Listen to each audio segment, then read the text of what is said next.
PM Vishwakarma, প্রধানমন্ত্রী বিশ্বকর্মা যোজনাতে যেটা ওরা ট্রেনিং দিয়েছে, যে কার্পেন্টারের ট্রেনিং ছিল, এসএমও ট্রেনিং ছিল। তো ওদের 7 দিন ট্রেনিং ছিল, ওদের আসা যাওয়ার খরচা দেওয়া হবে পার ডে 700 টাকা করে, ওটাও ওরা পাবে।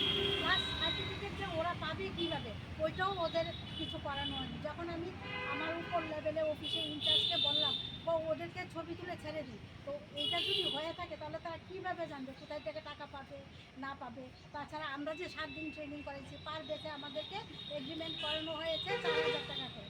তারপরে সুভাষী সেখানে ইনচার্জ উদয়পুর গোমতী থেকে ট্রান্সফার হয়েছে, ওর এগ্রিমেন্ট আরবি ছাড়ে আমাদেরকে এগ্রিমেন্ট করিয়েছে 4000 টাকা করে পার বেস।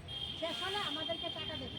আমরা এখানে প্রধানমন্ত্রী বিশ্বকর্মা 3জন ট্রেনার ছিলাম, একজন আমি, একজন বিনয় দা, আর একজন ইন্দ্রনাথ ছিলেন।